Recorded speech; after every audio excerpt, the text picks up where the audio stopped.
Hi friends, ಪ್ರಿವ್ಯೂನಲ್ಲಿ ತೋರಿಸಿರೋ ರೀತಿಯಾದಂತಹ ವೀಡಿಯೋನ ಹೇಗೆ ಎಡಿಟ್ ಮಾಡೋದು ಅನ್ನೋದನ್ನು ನೋಡೋಣ. ಇದಕ್ಕೆ ಇನ್ಶಾಟ್ ಆ್ಯಪ್ನ ಓಪನ್ ಮಾಡಿಕೊಂಡು ಇಲ್ಲಿ ವಿಡಿಯೋ ಆಪ್ಷನ್ನ ಕ್ಲಿಕ್ ಮಾಡಿ ನಿಮಗೆ ಬೇಕಿರುವಂತಹ ಒಂದಷ್ಟು ಫೋಟೋಗಳನ್ನು ಸೆಲೆಕ್ಟ್ ಮಾಡಬೇಕಾಗತ್ತೆ. ಈ ಫೋಟೋಗಳನ್ನು ನಾನು ಒಂದು ಆ್ಯಪ್ನ ಯೂಸ್ ಮಾಡಿ ಡೌನ್ಲೋಡ್ ಮಾಡಿದ್ದೀನಿ. ಹೇಗೆ ಡೌನ್ಲೋಡ್ ಮಾಡೋದು ಅನ್ನೋದನ್ನು ಬೇಕಾದರೆ ನೆಕ್ಸ್ಟ್ ವಿಡಿಯೋದಲ್ಲಿ ನಾನು ತಿಳಿಸ್ಕೊಡ್ತೀನಿ. ಈಗ ನೋಡಿ, ಒಂದೊಂದೇ ಇಮೇಜ್ಗಳನ್ನು ನಾನು ಸೆಲೆಕ್ಟ್ ಮಾಡ್ಕೋತಾ ಇದ್ದೀನಿ. ನನಗೆ ಯಾವ ಯಾವ ಇಮೇಜಸ್ ಬೇಕು ಆ ಇಮೇಜ್ಗಳನ್ನು ನಾನು ಸೆಲೆಕ್ಟ್ ಮಾಡ್ಕೊಂಡಿದ್ದೀನಿ. ಈಗ ಸೆಲೆಕ್ಟ್ ಆಗಿದೆ. ನಂತರ ನಾನು ಏನು ಮಾಡಬೇಕಾಗತ್ತೆ ಅಂದರೆ ಆ ವಿಡಿಯೋ ಯಾವ ಒಂದು ಸೋಷಿಯಲ್ ಮೀಡಿಯಾಗೆ ನಾವು ಹಾಕಬೇಕು ಅನ್ನೋದನ್ನು ನೋಡಿಕೊಂಡು ಅದರ ಬೇಸಿಸ್ ಮೇಲೆ ನಾವು ಆ ಇಮೇಜ್ ವಿಡಿಯೋನ ಕ್ರಾಪ್ ಮಾಡಬೇಕಾಗತ್ತೆ. ಅಂದರೆ ಫಾರ್ ಎಕ್ಸಾಂಪಲ್, ನಾವು ಯೂಟ್ಯೂಬಿಗೆ ಅಪ್ಲೋಡ್ ಮಾಡ್ತಾ ಇದ್ದೀವ, ಇನ್ಸ್ಟಾಗ್ರಾಮಿಗೆ ಅಪ್ಲೋಡ್ ಮಾಡ್ತಾ ಇದ್ದೀವ, ಇಲ್ಲ ಸುಮ್ಮನೆ ಜನ್ರಲಾಗಿ ಸ್ಟೇಟಸ್ ಹಾಕ್ಕೊಳ್ಳಿಕ್ಕೆ ಅಪ್ಲೋಡ್ ಮಾಡ್ತಿದ್ದೀವಿ ಅನ್ನೋದನ್ನು ನೋಡಿ ನಾವು ಆ ವಿಡಿಯೋನ ಈ ಥರ ಒಂದು ಪಿಕ್ಚರ್ ಮೇಲೆ ಕ್ಲಿಕ್ ಮಾಡಿ ನಾವು ರೊಟೇಟ್ ಮಾಡ್ಕೊತಾ ಇದ್ದೀವಿ. ನೋಡಿ, ಅದೇ ರೀತಿ ಎಲ್ಲ ಪಿಕ್ಚರ್ಗಳನ್ನು ನಾನು ರೊಟೇಟ್ ಮಾಡ್ತಾ ಇದ್ದೀನಿ. ಸೆಟ್ ಮಾಡಬೇಕು ಒಂದು ಫ್ರೇಮಿಗೆ, ಅದನ್ನು ಕರೆಕ್ಟಾಗಿ ನೀವು ಇಮೇಜಸ್ನ ಸೆಟ್ ಮಾಡಬೇಕಾಗತ್ತೆ. ನೋಡಿ, ಈ ರೀತಿಯಾಗಿ ತೋರಿಸ್ತಾ ಇರೋ ರೀತಿ, ವಿಡಿಯೋದಲ್ಲಿ ತೋರಿಸ್ತಾ ಇರೋ ರೀತಿಯಾಗಿ ನೀವು ನೀಟಾಗಿ ಇಮೇಜಸ್ನ ಎಡಿಟ್ ಮಾಡ್ತಾ ಹೋಗಬೇಕಾಗತ್ತೆ.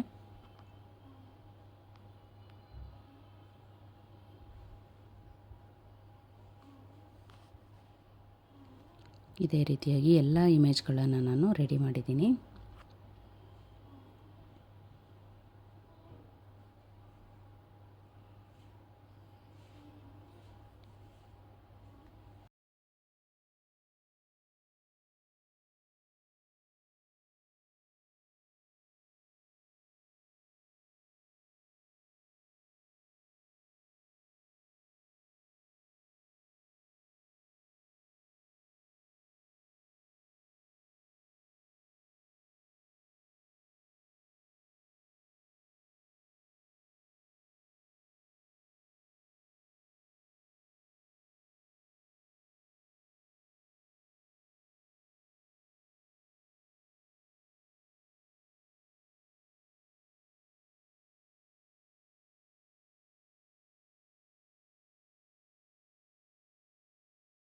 ನೋಡಿ, ಈಗೆಲ್ಲ ಇಮೇಜಸ್ನ ನಾವು ಟರ್ನ್ ಮಾಡಾಯಿತು. ಈಗ ಎಷ್ಟು ಸೆಕೆಂಡಿಗೆ ಬೇಕು ಅನ್ನೋದನ್ನು ನೀವು ಡಿಸೈಡ್ ಮಾಡಬೇಕಾಗತ್ತೆ. ಅಂದರೆ ನೀವು ಲಾಂಗ್ ಡ್ಯೂರೇಷನ್ ವಿಡಿಯೋ ಮಾಡ್ತಾಯಿದ್ದೀರಾ ಅಥವಾ ಶಾರ್ಟ್ ಡ್ಯೂರೇಷನ್ ವಿಡಿಯೋ ಮಾಡ್ತಿದ್ದೀರಾ ಅನ್ನೋದ್ರ ಮೇಲೆ ಡಿಪೆಂಡ್ ಆಗುತ್ತೆ.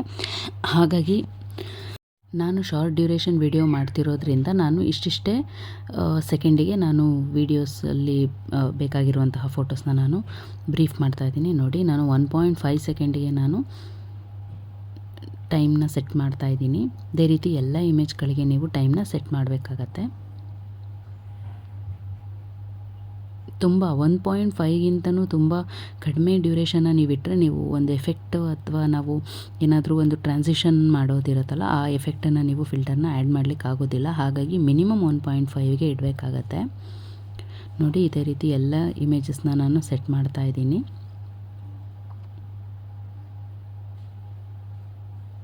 ಎಸ್,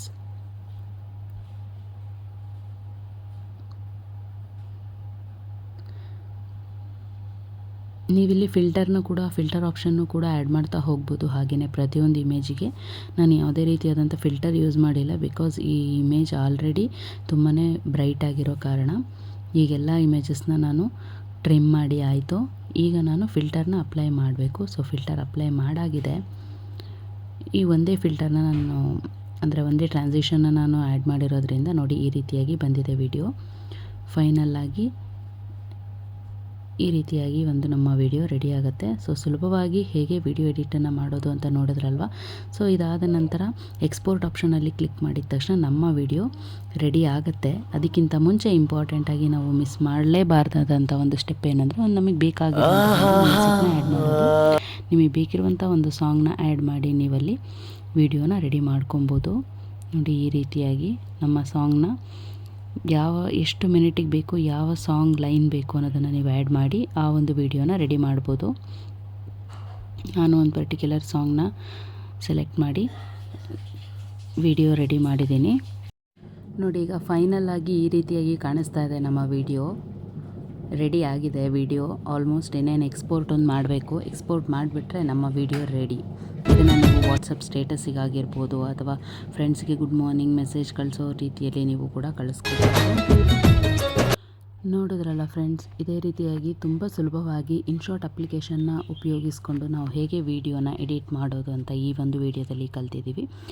ಸೊ ನೆಕ್ಸ್ಟ್ ವಿಡಿಯೋದಲ್ಲಿ ನಾನು ಹಲವಾರು ರೀತಿಯಾಗಿ ಬೇರೆ ಬೇರೆ ಹೊಸ ಪ್ರೋ ಅಪ್ಲಿಕೇಶನ್ಗಳನ್ನು ಯೂಸ್ ಮಾಡಿ ಹೇಗೆ ವಿಡಿಯೋ ಎಡಿಟ್ ಮಾಡೋದು ಅನ್ನೋದನ್ನು ಹೇಳ್ಕೊಡ್ತೀನಿ. ಅದಕ್ಕಿಂತ ಮುಂಚೆ ನನ್ನ ಚಾನಲ್ನ ಸಬ್ಸ್ಕ್ರೈಬ್ ಮಾಡಿಲ್ಲ ಅಂದರೆ ಸಬ್ಸ್ಕ್ರೈಬ್ ಮಾಡಿ, ಲೈಕ್ ಮಾಡಿ, ಶೇರ್ ಮಾಡಿ, ಕಾಮೆಂಟ್ ಮಾಡಿ, ಸಪೋರ್ಟ್ ಮಾಡಿ ಅಂತ ಕೇಳ್ತೀನಿ. ನೋಡಿ, ಈಗ ನಮ್ಮ ವಿಡಿಯೋ ಕನ್ವರ್ಟ್ ಆಗ್ತಾ ಇದೆ, ಅಂದರೆ ಎಕ್ಸ್ಪೋರ್ಟ್ ಆಗ್ತಾ ಇದೆ. ಎಕ್ಸ್ಪೋರ್ಟ್ ಆಗಿದ ತಕ್ಷಣ ಆಟೋಮೆಟಿಕ್ಕಾಗಿ ಅದು ಗ್ಯಾಲರಿಲೇ ಬಂದು ಕೂರುತ್ತೆ. ಅದರಿಂದ ನೀವು ಡೈರೆಕ್ಟಾಗಿ ನಿಮ್ಮ ವಿಡಿಯೋನ ಶೇರ್ ಮಾಡ್ಬೋದು.